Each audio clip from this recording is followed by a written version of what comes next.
Hello and welcome back to Beckler Guitars and Repairs, and today we're checking out a Gibson, a 2005 Les Paul Standard Premium Plus.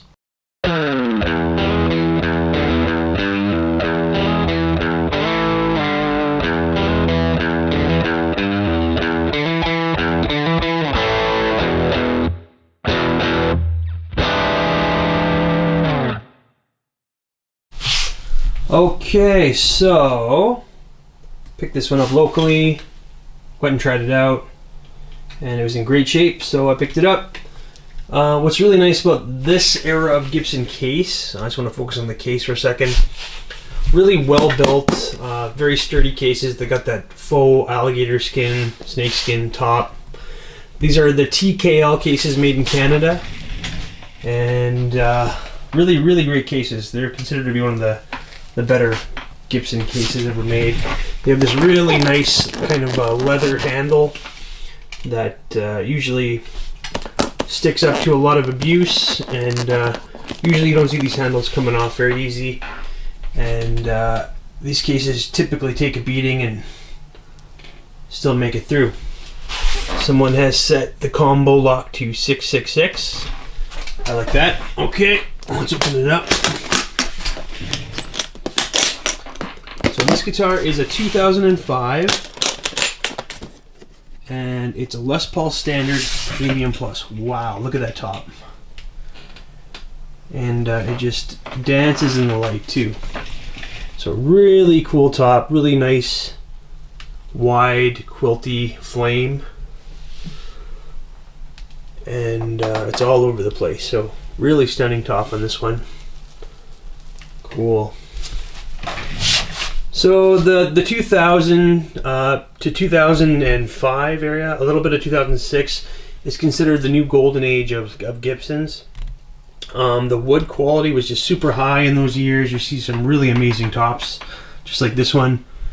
And the quality of the mahogany they were using was good, and the rosewood.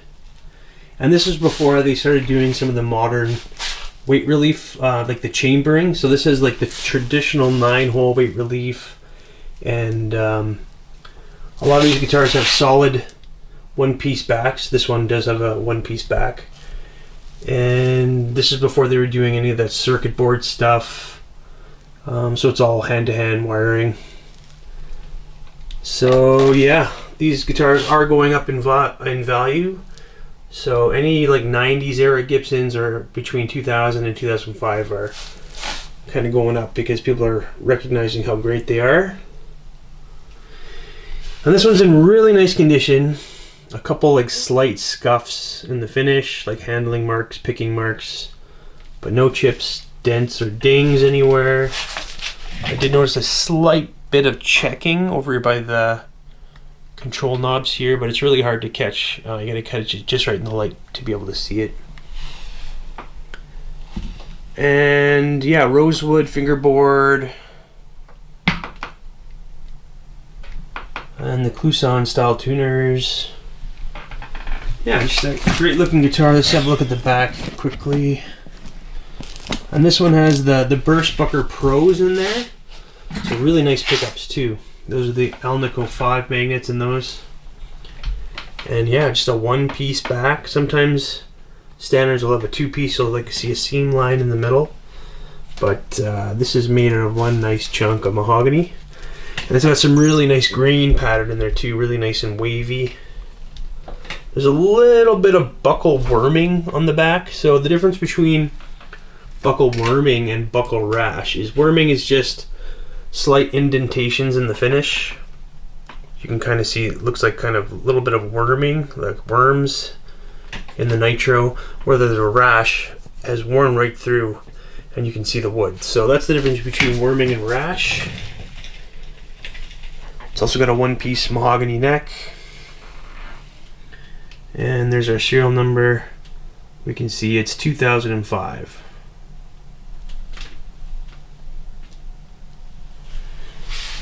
So yeah, I just played with it pretty quickly when I picked it up, so now we're going to take it apart and have a look at all the different parts and specs on it, and then give it a setup and see if there's any issues anywhere with it.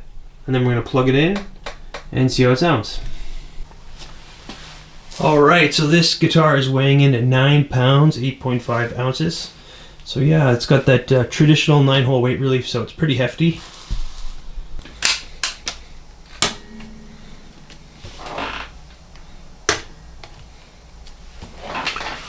Okay, so here is our neck profile. So you can see it's a rounded C neck profile. Stays pretty rounded all the way to the 12th, doesn't flat out much. And this is a 50s style neck, so it's a little bit thicker. Our width at the nut is 1.712, and at the 12th, 2.076.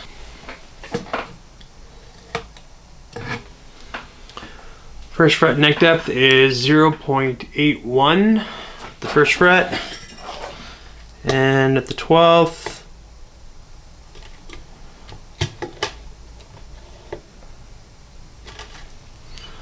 0.99. So yeah, fairly chunky neck, and it stays chunky throughout.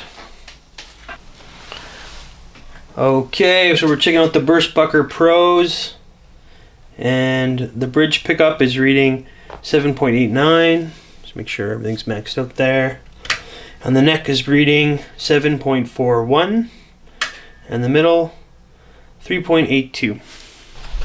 Alright, so just showing off the truss rod cavity here. As you can see, there's a ton of thread left on that nut, so plenty of room for adjustment. The neck itself is very, very straight, with no twisting or warping of any kind.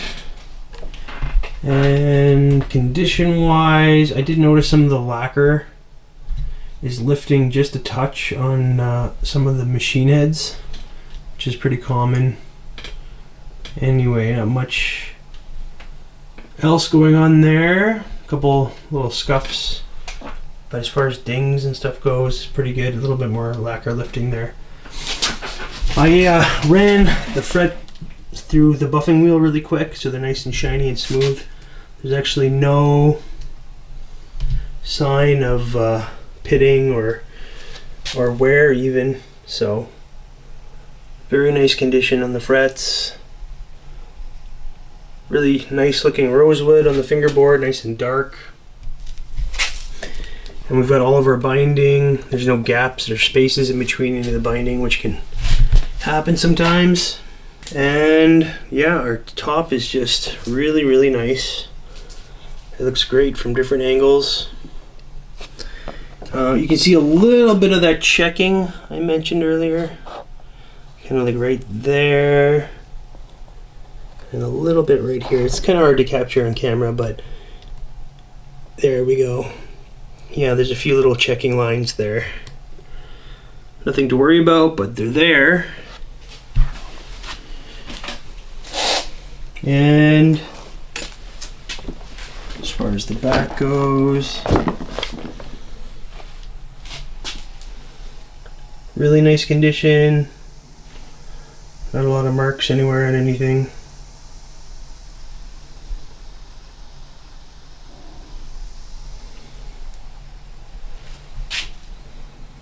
And nice grain on the back. A little bit of the worming you can see in the light there. But yeah, overall, really nice condition. And here is the bridge. Let's see if I can get it to focus here. There we are. Nashville style. PW on there. And a full-size tailpiece, or full weight rather, and that's unbranded. These are both stock. And yeah, okay, let's go ahead and open up the pickups and see how the cavities look in the pickups. Alright, here's a look at our pickup cavities here. So there's a look at our Burstbucker Pro. It says number 1 ALV wound by PS. So Gibson employees used to put their initials on these pickups so they know who wound them. So ALV is Alnico 5, and yeah, these are the Burstbucker Pros. Our route looks really nice and clean, and there's a TA in there in pen. That means for trans amber, and you can see our nice thick maple cap there, maple top. And here's our back pickup. This is number 2 for bridge, ALV Alnico 5, wound by PS, same employee.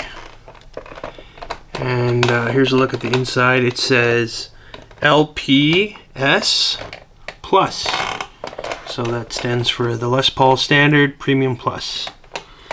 And the Premium Plus just designates the top, basically. They reserve the best tops for the Premium Plus line. And so just like the tops with the best flame and, you know, uniform matching patterns, stuff like that. So the top is really nice. It's nice and quilty with lots of flame everywhere. So everywhere you look, it's dancing, the Chatoyan effect, and it's got some nice vertical grain as well with some nice mineral spots. It's one of the nicer tops I've ever seen. It's pretty nice. All right, here's a look at our control cavity. Everything's looking good. It looks like nothing's been altered in here. No other solder points or anything else like that. We've got Gibson branded full-size pots and our disc capacitors. We've got our control plate on the bottom, and the routes all look nice and clean. And then quickly show just the switch route here. So yeah, nice and clean. Everything looks as it should. That's the original switch. So yeah, everything looks good. Alright, here it is all set up and restrung. I restrung it with Ernie Ball 9s today. Stretched the strings and then tuned and intonated it with the Strobo Plus HD. The intonation is right on, and adjust the truss rod just a little bit. Just need to be tightened a very small amount. I'll just show you the relief in the neck here. So you can see it's got just the tiniest little gap there between the notched straight edge and the fretboard. That means there's very little relief in the neck. It's nice and straight.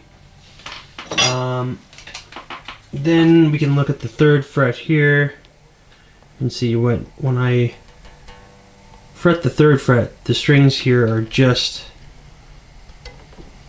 nicely resting on that 1st fret. So very good action here, very comfortable to play. And over on the 12th fret, we've got our gauge here. So you can see on the 12th fret, we're looking at about 1.5 millimeters at the low E, and about like 1 at the high E. So this is very low action, and I tested it out earlier. You can play across the whole fretboard with no buzz anywhere. So this is a very nice guitar that plays very nice and low with no buzz. I'll go ahead and make a video of me playing each fret as well.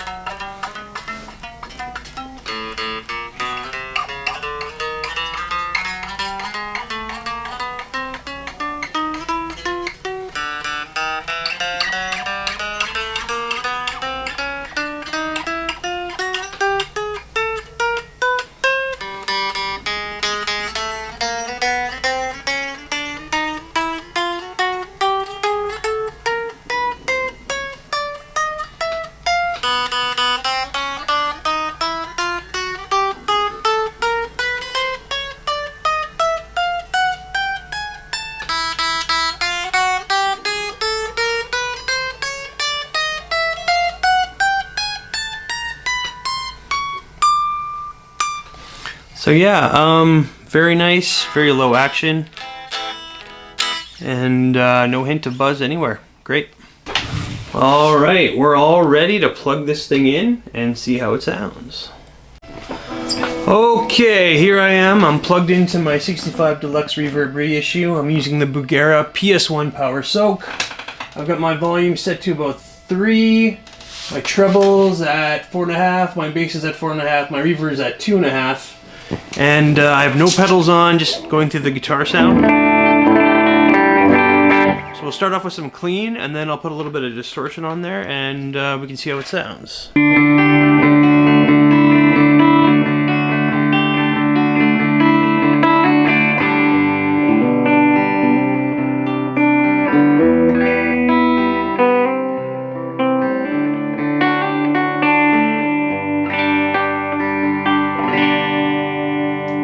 That's my bridge pickup. I'm going to go up to the neck.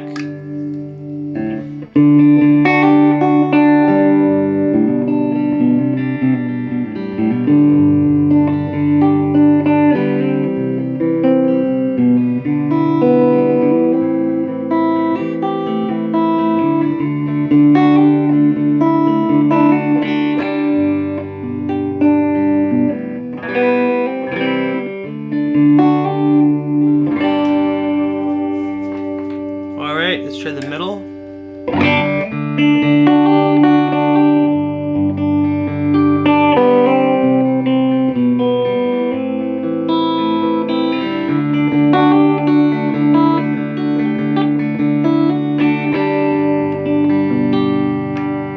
Just gonna do some strumming on the bridge.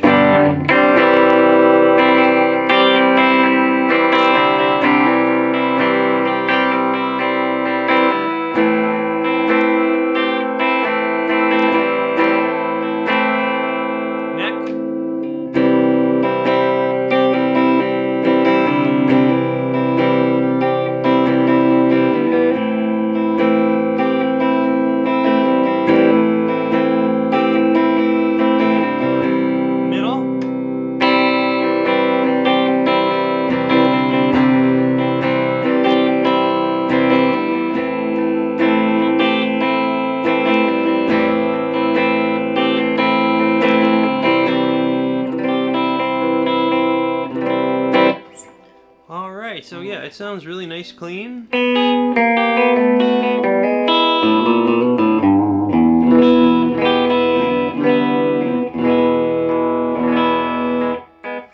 So now I'm just going to jack it up a little bit. I'm going to raise the volume to about 5.5. I'm just using the natural tube distortion on the amp to drive it, so let's just see how that sounds.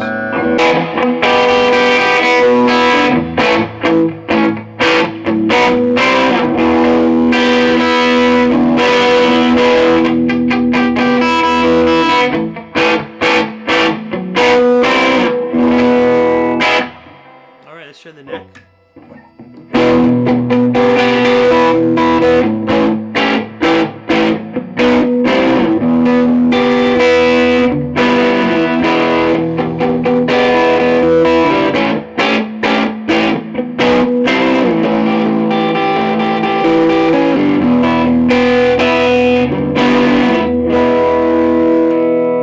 And middle position.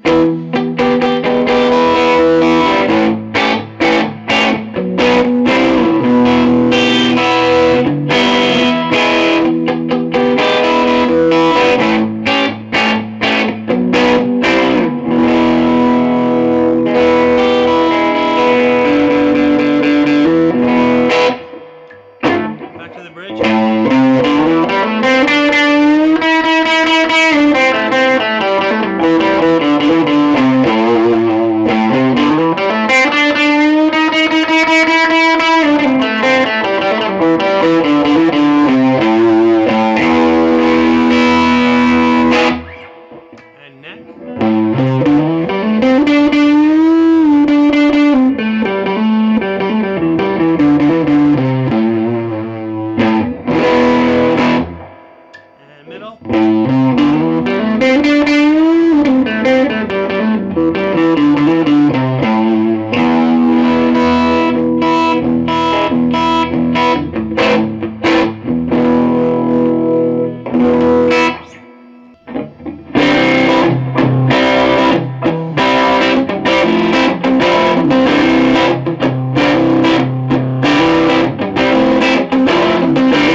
Alright, so now that we've put this thing through its paces, what are my final thoughts on this 2005 Les Paul Standard Premium Plus in Trans Amber?